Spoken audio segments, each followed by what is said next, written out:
네, 안녕하세요. 저는 신대광이라고 합니다.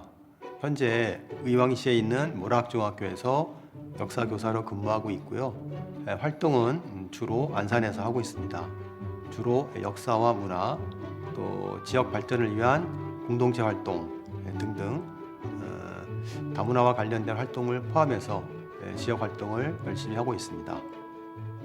우리 안산 내부에서조차도 우리는 이미 다문화성을 가지고 있다라고 좀 말씀을 드리고 싶어요.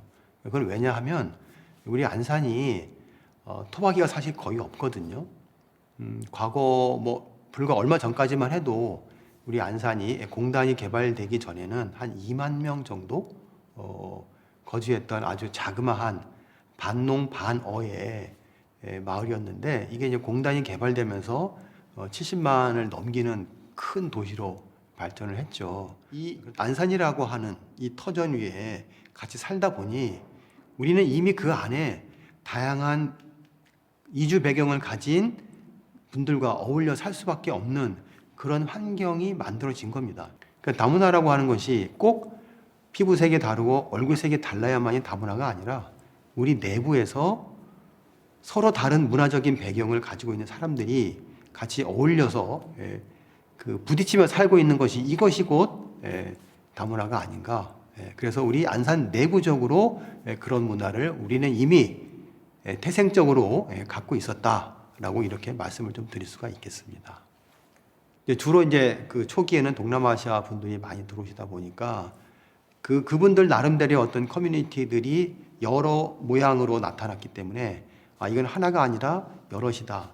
그래서 다라고 하는 표현을 써서 다양한 이주 배경의 문화를 가진 분들이 함께 어울려서 사는 곳이다. 그때부터 이제 그 다문화라고 하는 표현을 쓴 것 같아요. 이 다문화라고 하는 용어는 이제 주로 영미식 용어라고 그렇게 표현을 합니다. 그래서 주로 이제 미국이나 아니면 캐나다 이쪽에서 쓰는 표현이 이제 이 다문화라고 하는 용어를 쓰고 있고, 우리 민족이라고 하는 것을 좀 내려놓고 우리가 함께 사는 사람들이라고 하는, 함께 어울려 살아가는 사람들이라고 하는 생각으로 좀 마음을 바꾸면 우리가 이분들을 바라보는 시선도 좀 다르지 않을까 생각이 들거든요. 근데 우리 안에 이미 외국에서 우리나라로 온 사람들이 너무 많아요. 귀화한 사람들이. 반대로 국내에서 외국으로 나간 사람이 너무나 많고요. 예를 들자면 베트남 왕족이었던 화산 이씨가 있고요. 우리나라 장씨 중에 덕수 장씨가 있습니다. 이 덕수 장씨는 지금의 그 중앙아시아에서 온 분들이거든요. 그 다음에 김해 김씨 중에 사성 김해 김씨가 있는데, 이분들은 임진왜란 때 우리나라에 왔던 일본 장수 사야가의 후손이에요. 제가 대표적인 예만 들었는데 그 외에도 수많은 사람들이 있습니다. 그럼 우리 조상은 일본 사람이고, 우리 조상은 베트남 사람이고, 우리 조상은 위구르 사람인 거잖아요. 그럼 나는, 대한민국 사람은 과연 얼마큼 있을까요? 이런 것처럼 우리 안에 이미 그러한 국제적인 수많은 사람들의 들어오고 나감이 있었고 같이 살아왔던 역사가 있는데, 그것을 완전 부정하고 우리는 단일민족이다. 이건 정말 우리가 빨리 깨야 할 신화인 거죠. 초창기라고 할 수 있는 1990년대 중후반에 이제 국내로 들어오신 분들은 이제 주로 동남아시아 쪽에서 많이 들어오셨어요. 자, 그러다가 이제 2000년대로 넘어가면서부터는 이제 우리가 흔히 말하는 중국 동포, 조선족이라고 부르죠. 그분들이 많이 들어와서 현재는 가장 많은 그룹이라고 할까요? 가장 많은 분들은 사실은 중국 동포, 조선족입니다. 네, 그 다음에 이제 2009년, 10년 여기를 중심으로 해서 그 시점에 저쪽 중앙아시아 쪽에서 이제 많이들 들어오세요. 특히 가장 많이 들어오신 나라가 이제 우즈베키스탄입니다.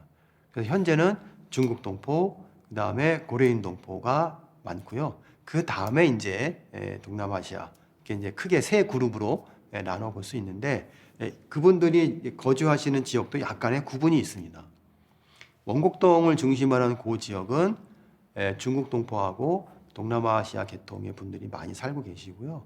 초지동 쪽에도 동남아시아 쪽에서 오신 분들이 많이 살고 계십니다. 그다음에 고려인들은 저희가 보통 이제 떼꼬리라고 부르는 선부 이동인데 그곳에 많이 살고 계시고 최근에는 그곳을 벗어나서 주변 지역으로 선부동이나 아니면 이제 다른 지역으로 또 한 그룹은 현재 상록구에 있는 사동을 중심으로 해서 많이 분포되어 있습니다. 그러니까는 뭐 굳이 행정구역으로 따지자면은 상록구 쪽에는 사동을 중심으로 한 고려인들, 단원구 쪽에는 초지동을 중심으로 한 동남아시아 계통의 외국인들, 그 다음에 원곡동에는 중국동포, 그 다음에 선부동에는 고려인들이 많이 분포하고 있습니다. 근데 엄밀히 말하자면 이분들도 불과 한 150년, 200년 이내에 우리 한반도에 뿌리를 뒀던 그런 분들이 건너간 거고, 특히 이제 일제시대 때 많이 건너갔거든요. 그러니까 그런 분들의 후손들인데, 그리고 그분들이 중국이 만들어지는 과정에서도 굉장히 큰 어려움을 많이 겪었어요. 발을 이쪽에 이렇게 양쪽에 걸치고 있는 그런 느낌으로 살고 계시는 것 같아요, 이분들이. 이제 그런 어려운 점들이 있고요. 그다음에 이제 고려인 동포는 이분들도 이질감과 동질감을 같이 갖고 있는 거예요. 그러니까 이분들이 중앙아시아에 살지만 과거부터 할아버지 그 위에 할아버지부터 우리는 고향이 한국이다, 그러니까 조선이다라는 얘기죠. 그 다음에 우리 말과 우리 문화의 풍습을 그대로 가지고 사셨거든요. 그런데 이제 이분들이 한국에 들어와서 제일 놀란 거는 그 고려인들의 표현이에요. 나랑 얼굴이 똑같네? 이게 가장 놀랐다는 거예요, 처음에 한국에 와서. 그러니까 그동안 그 말 반대로 말하면 중앙아시아 살면서 수많은 민족들, 거기 한 100개가 넘는 민족들이 있대요. 그 민족들, 그러니까 소련 안에서, 그러니까 지금 러시아 안에는 150개 다민족이 있다고 합니다. 근데 그쪽 중앙아시아는 100개 민족이 있대요. 그 속에서 수많은 그 민족들하고 같이 살다가 한국에 딱 왔더니 다 똑같은 거예요, 얼굴이. 그러니까 자기는 그게 너무나 신기했고, 이제 내가 고국에 왔다라고 하는 것을 온몸으로 느낀 거예요, 이 사람들이. 근데 물론 이제 말은 안 통하죠. 어쨌거나 이제 그렇게 해서 이제 이분들이 정착했는데, 한국 사회에서 이분들을 바라보는 시선이 굉장히 차갑다라는 거예요. 크게 두 가지 시선인데, 하나는 외국인 노동자, 또 하나는 다문화로 바라본다는 거예요. 근데 이분들은 할머니, 할아버지로부터 우리 고향, 우리 고국은 한국이다라고 해서 왔는데, 그러면 같은 동포로 받아들여 줄 거라고 하고 왔는데, 너무 차가운 것에 대해서 이분들은 많이 놀란 거죠, 이분들이.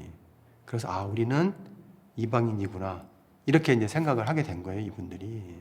제동포법이 3세까지만 동포로 인정이 됐는데, 19년도 7월 달에 이제 4세, 5세도 이제 동포로 인정한다라고 했지만, 아직 구체적으로 시행 세칙이 아직 안 나왔어요. 이게 무슨 말이냐면은, 이분들한테 비자를 어떻게 줄 것인가가 굉장히 중요한 문제거든요.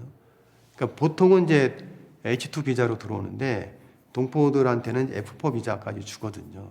훨씬 한 단계 업그레이드 된 이 동포 비자를 줘야 되는데, 3세까지는 F4 비자를 주는데 4세, 5세는 어떤 비자를 주겠다라고 하는 게 아직 안 나왔어요.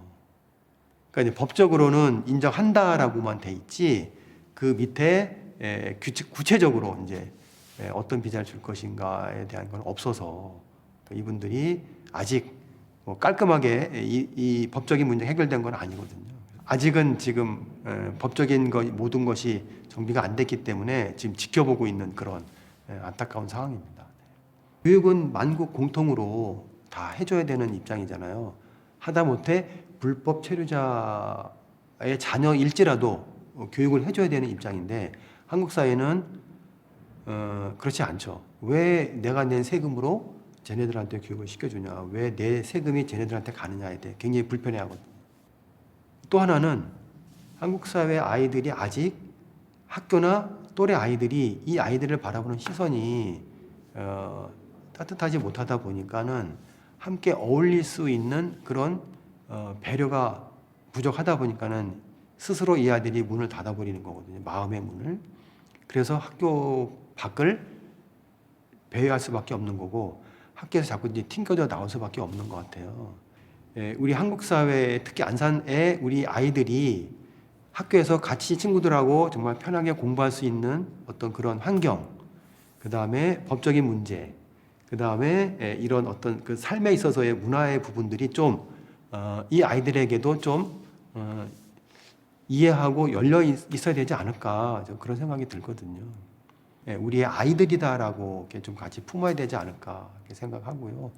또 이 법적인 문제에 있어서는 이 아이들이 어쨌든 한국 사회에서 적어도 친한국적인 존재로 살아갈 사람들 아니겠습니까, 그죠?